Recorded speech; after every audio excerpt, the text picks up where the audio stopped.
जम्मू कश्मीर से खबर आ रही है, कुलगांव में सर्च ऑपरेशन जारी है। आतंकी हमले के बाद इलाके में सर्च ऑपरेशन तेज कर दिया गया है। सुरक्षा बलों ने की क्षेत्र में घटनास्थल की घेराबंदी। आतंकियों ने गैर कश्मीरी मजदूरों पर किया था हमला। तो टारगेट किलिंग की घटना में दोनों मजदूरों की मौत की खबर आ रही है। हमले में घायल मजदूरों ने आज दम तोड़ दिया। एक मजदूर पहले ही उसकी मौत हो गई थी और एक मजदूर अस्पताल में भर्ती कराया गया था, जिसने आज दम तोड़ दिया है। छत्तीसगढ़ के रहने वाले बताए जा रहे हैं। दोनों मजदूर दीपक और भूपिंदर के रूप में इनकी पहचान हुई है।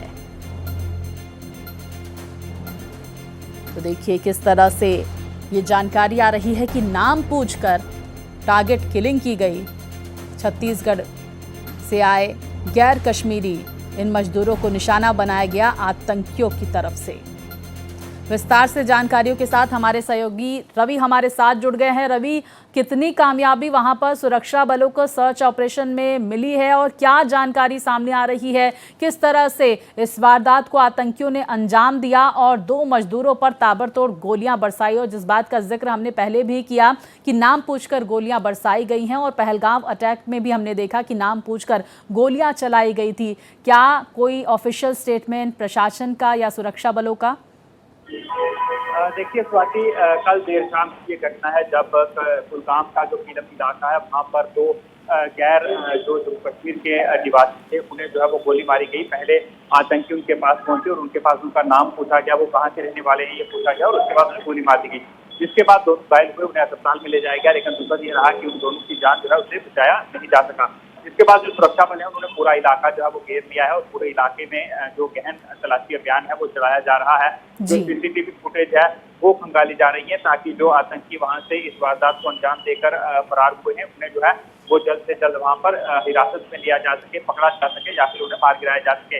इसके साथ साथ जो सूत्रों हमारे हमें जानकारी दे रहे हैं कि कई ऐसे संदिग्ध लोग हैं जिन्हें सुरक्षा बलों ने पूछताछ के लिए हिरासत में किया और उनसे पूछताछ चल रही है। ये पूरा इलाका जो है वहां पर अतिरिक्त सुरक्षा बल मंगाए गए हैं, उस पूरे इलाके को कार्डन ऑफ किया गया है और हर एक शख्स की तलाशी ली जा रही है।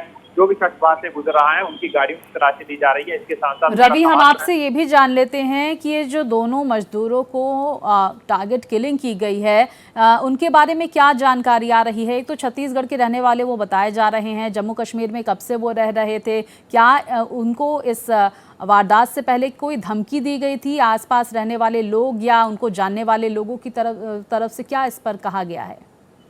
देखिए स्वाति, किसी तरह की कोई धमकी जो है वो उन्हें नहीं दी गई थी, क्योंकि अगर धमकी दी जाती तो इसकी जानकारी सुरक्षा बलों के पास होती।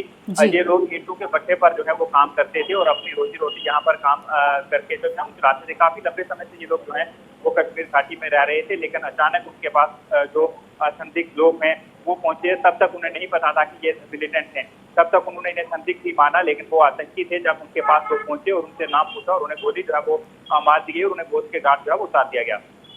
बिल्कुल, देखिए, और रवि आप भी बता रहे थे कि टीआरएफ की तरफ से इस हमले की जिम्मेदारी ली गई है। क्या मैसेज, क्या कोई पोस्ट किया गया है, कोई वीडियो संदेश जारी किया गया है? इसको लेकर क्या जानकारी सामने निकल कर आ रही है? और क्या जम्मू कश्मीर प्रशासन की तरफ से, सुरक्षा बलों की तरफ से इन मजदूरों से संपर्क किया गया है? क्या जानकारी इसको लेकर इन मजदूरों के परिजनों से, माफ कीजिएगा, कोई संपर्क किया गया है क्या? स्वाति, सवाल दोहरा देंगे एक बार? बिल्कुल, हम जानना चाहेंगे रवि, इस बात को लेकर क्या जानकारी आ रही है? परिजनों से क्या कोई संपर्क साधने की कोशिश की गई है? और दूसरी तरफ जिस जगह पे ये काम कर रहे थे वहाँ पर क्या किसी की तरफ से कोई बयान आया है? दूसरी तरफ टीआरएफ की तरफ से आपने जिक्र किया इस हमले की जिम्मेदारी ली गई है, किस एंगल से वहाँ पर प्रशासन, सुरक्षा बल जाँच पड़ताल कर रहे हैं पूरे मामले में? देखिए स्वाति, जिस तरह से टीआरएफ की बात है तो उसने सोशल मीडिया पर पोस्ट करने के बाद जो है तो इस तरह की जानकारी जो है वो साझा की है कि उन्होंने इस हमले को जो है वो अंजाम दिया है, उन्होंने इस हमले की जिम्मेदारी जो है वो ली है। और वहीं अगर इन जो दो लोग मारे गए हैं प्रवासी मजदूर, उनके परिवारों की बात करें तो उनसे प्रशासन ने संपर्क जो है वो किया है, क्योंकि जब इस तरह की कोई घटना होती है उसके बाद बॉडी का पोस्टमार्टम होता है और वो होने के बाद शव जो है वो परिजनों तक पहुंचाया जाता है। इसके साथ साथ अगर बयानबाजी की बात करें तो कई राजनीतिक प्रक्रियाएं जो है वो भी आना शुरू हो गई हैं, लेकिन जम्मू कश्मीर के जो उपराज्यपाल हैं मनोज सिन्हा, उनके द्वारा जो है वो यहाँ पर साफ निर्देश जो है वो जारी किए गए हैं कि जल्द से जल्द जो है वो जो रवि, मैं चाहूंगी आप शॉर्ट में इसका जवाब दीजिए। जो घायल मजदूर था जिसका इलाज चल रहा था, क्या उसका कोई स्टेटमेंट आया है? क्या प्रशासन ने उससे स्टेटमेंट लेने की कोशिश की थी कि आखिर उस वक्त हुआ क्या, क्या संख्या थी, क्या इस तरह की कोई जानकारी?